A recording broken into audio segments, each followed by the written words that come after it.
Hi, this is Lisa and welcome to my channel. A monoflap saddle needs a short girth, and this is a stud girth. A stud girth protects the belly from the studs of the shoes, also protects the belly from hitting a cross-country jump, and it spreads pressure over a larger area. And some of them have these gel packs in, so I thought I'd add that as a fun little addition. So let's get started. For the girth, I'm going to use leather for the main piece. For the lining, you can use a contrast leather or you can use a fleece. First thing you're going to do is cut out the main piece. When it is cut out, we're going to try this on the model with the saddle. What we want is this to come to about there. So we're going to measure this and make any adjustments in these wings between this line and the end. And you can make it longer or shorter right there. And when you're trying it on the horse, make sure you have some form of saddle pad similar to what you'll be using. The other thing you want to check is that it's not going to interfere with your model's legs. Some models you may have to cut back the girth or change the shape. The short piece obviously goes in the front, and this protects the horse's back. If you're happy with the size, cut it out of your leather. And I'm using the same kangaroo that I used for the saddle. You need one piece, and you're not going to cut anything just around the outside. Whatever you use for your lining, make sure it doesn't leave marks on your horse. Now, I was going to use this, but I'm afraid that color may come off on a model.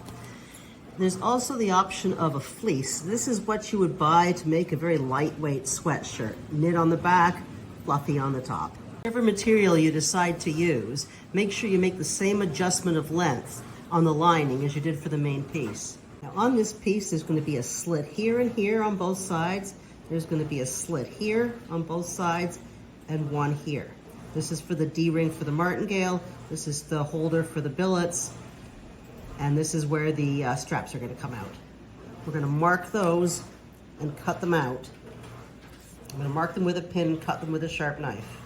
You're just going to need to make this big enough to get a piece of your thinnest lace through. Same with these. I'm going to use some of this 2.5 millimeter leather. If you don't have it, use 1/8. And I'm going to cut two pieces at least 1 inch long, and they're going to go through here and here. Using this leather from Danecraft, they skive it down from really thin, so it makes it a lot easier to work with. So I'm just going to put that through this hole. There's the first side done, and the same on the second side. And if you have problems poking this through, what you do is you take a pin, making a hole big enough to see, you point a little point on the end, you just get the point started, and then you pull it through with a tool on the other side. Now what you want to make sure is you have enough room for the two billets from your saddle to fit through there. Make sure there's plenty of room for that. Then with that enough room left, we're going to glue down the back. Trim off any extra if you have any. There's the keepers added on both sides and glued to the back. Breastplate D-ring. I used a larger one. I'm going to use the 1/8 or 3 millimeter leather and cut about a 1 inch piece of that. Put the D-ring on and then glue that in half. Like that. Use the larger one because it's easier to tack the model up, as this is under the belly and you have to hook the breast collar onto it. Point on the end, and I'm going to poke it through this hole right here. Now that needs to face the front, and in a real saddle that's covered with a flap often, but I'm not going to do that because it's too hard to work with on a model. Once you have it there, glue that down. Now I'm going to apply stitch markings. You can use the ones I've suggested on the pattern or do whatever you want. And if you're using the ones on the pattern, you can place it there to mark them. And if you're going to paint them like the saddle, make sure you press down once and go hard. There's my stitch marks. And now I'm going to take the same paint I did for the saddle and follow the same steps. And there they are with the paint on them. Now I'm ready to add the straps. For the pieces that have the buckles on, we want something 1/8 inch or 3 millimeters thick. So I can use the same leather I've been using for the other. I can add some color Or I can use an elastic, and this has been dyed in tea, with just a little vat of tea for a few minutes, if you want to use elastic. Pick whichever you want. Whichever you choose, cut 2 pieces 4.5 inches long. Working at the back, with the right side also facing down of the ribbon, or the lace, we are going to push them through this hole and this hole. So I've threaded these in, and I'm going to just make them even on both sides. And now with the thinner leather, I'm going to make some keepers. I need 4 keepers. I have a piece of 2.5 millimeter leather. I'm going to take a pair of pliers about the right thickness that I want the keepers to be, wrap that around, glue that down. There it is, wrapped around my pliers. Take it off and make sure it's the right size by putting it on top of one of these. Once that is through, this needs to fit in the other piece from the saddle through there. If it's not, make a bigger one.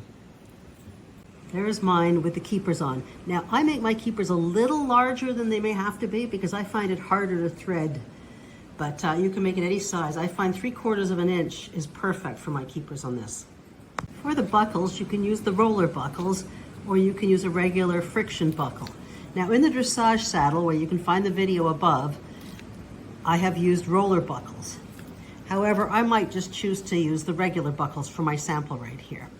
The roller buckles do look a lot nicer, and they are not hard to come by, but I am running out of these, so I might just stick with these myself right now. They are also easier for me to put on, so it's your choice. Whichever buckle you choose, you're going to need to thread it on the end and make sure your leather is thin enough. And once you have it on, check to make sure that your billets from your saddle will fit through there. Now, you may have to thin these, make them narrower, but it has to work through there, which it does for me. Once you have that set, you're going to glue the first one on. Making sure there's enough room here. We'll fix the distance once it's glued.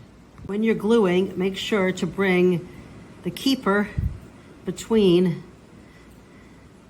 the 2 pieces that are going to be glued. Once both of those are on, I'm just going to tug them down so they sit below. So that allows the piece of leather from the saddle to come through there and then buckle in. You don't want it too close to there. So we're leaving about that much room. Then we want to thread the buckles on the other side, again with the keepers, so that the buckles sit the same distance away. I've threaded the buckle to where I wanted it. Then I'm going to glue that down, trimming off any excess I have. And I can't say how amazing this leather is to have it pre-skived. I have no extra work, no skiving to do. It's fantastic. Now there we have the basics of the main piece ready. Now if you look at the image that I'm showing above, you'll see sometimes there's a little gel pack, and this is just for fun.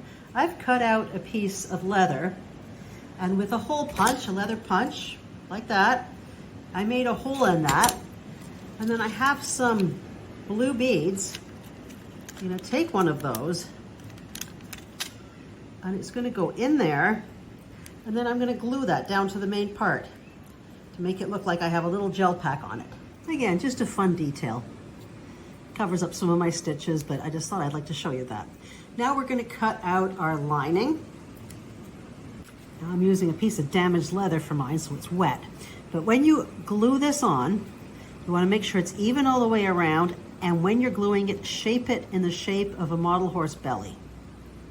Then once it's dry, you'll just trim off the excess. Before you glue it, make sure these are where you want them. Adjust them, and then glue it down.